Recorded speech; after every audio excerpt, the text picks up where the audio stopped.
Assalamualaikum warahmatullahi wabarakatuh. Baiklah, perkenalkan nama saya Aulia Musfa Putri, NIM 19231055, berasal dari jurusan Pendidikan IPA Universitas Negeri Padang.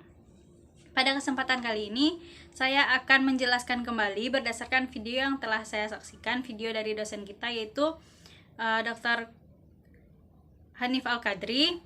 Bapak menjelaskan mengenai materi yaitu administrasi layanan khusus. Baiklah, saya akan mencoba untuk menjelaskan kembali. Administrasi layanan khusus, pertama tentunya kita harus mengetahui apa itu administrasi layanan khusus. Yang pertama itu ada layanan. Layanan merupakan suatu bentuk kegiatan yang memberikan suatu kondisi di mana kenyamanan bagi orang yang kita layani. Jadi ini mengutamakan kenyamanan bagi orang yang kita layani.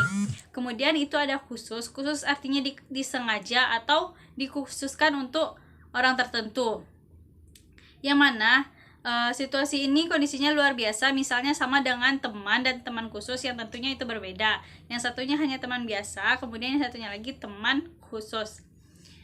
Kemudian dapat kita simpulkan layanan khusus itu merupakan benar-benar sesuatu yang disiapkan secara matang dan memberikan layanan kepada orang yang dikhususkan atau orang yang tertentu ini.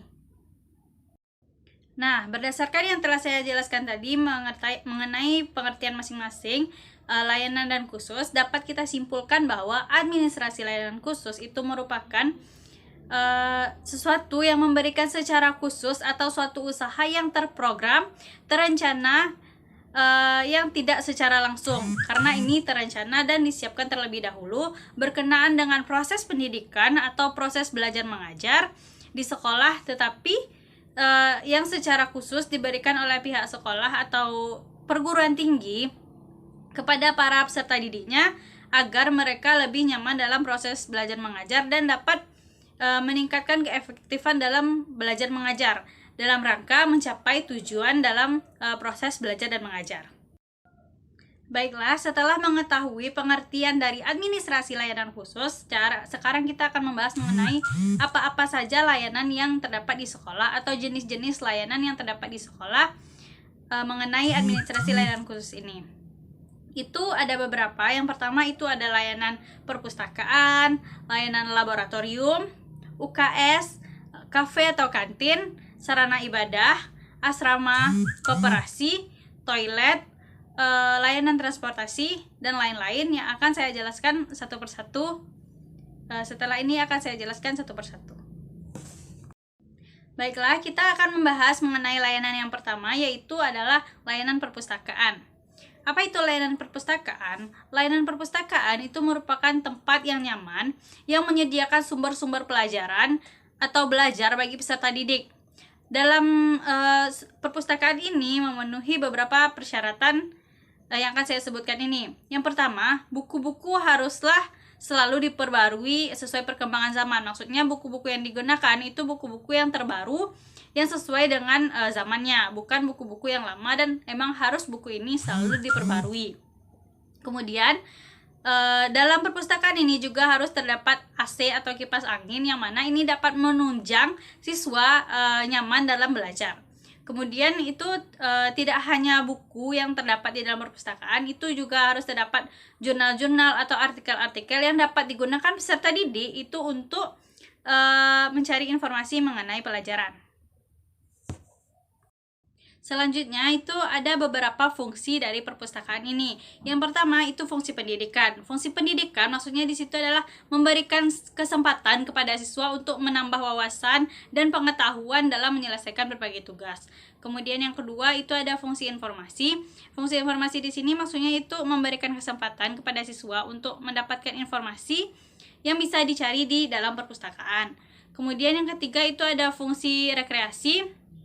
Maksudnya di sini adalah memberikan wawasan secara global kepada siswa. Kemudian selanjutnya itu ada fungsi penelitian. Maksud dari fungsi penelitian ini merupakan memberikan jawaban terhadap pertanyaan ilmiah dari peserta didik. Maksudnya jika dalam suatu pembelajaran peserta didik tidak dapat menjawab suatu pertanyaan, seperti pertanyaan ilmiah yang ditemukannya dalam proses belajar, bisa dicari di buku yang bisa ditemukan di perpustakaan. Baiklah, jenis layanan yang kedua itu merupakan layanan laboratorium. Apa yang dimaksud dengan laboratorium? Laboratorium itu merupakan sarana penunjang pembelajaran, baik tertutup maupun terbuka, yang digunakan oleh guru dan siswa untuk melakukan praktikum atau percobaan. Jadi di dalam laboratorium ini kita dapat melakukan percobaan atau praktikum ilmiah. Contoh saya di pelajaran IPA mengenai misalnya fotosintesis dan sebagainya. Dalam laboratorium ini tentunya juga ada peraturan yang mana kita harus berhati-hati karena mungkin ada peralatan ilmiah atau kimia yang dapat membuat menjadi luka.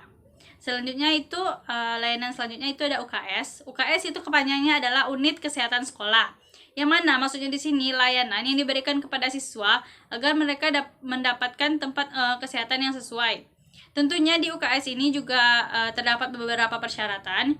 Yang pertama itu terdapat petugas ahli kesehatan. Maksudnya di sini seperti yang menjaganya itu dokter atau bidan atau perawat yang ahli di bidang kesehatan. Yang kedua, terdapat sarana obat-obatan yang lengkap. Misalnya jika kita sakit, demam atau segala macam, di UKS itu terdapat obat-obatan yang lengkap.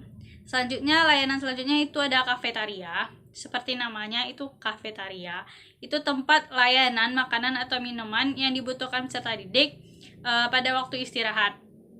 Jadi ketika istirahat, peserta didik yang lapar atau haus bisa ke kafetaria untuk mengisi perutnya agar dapat kuat dalam belajar.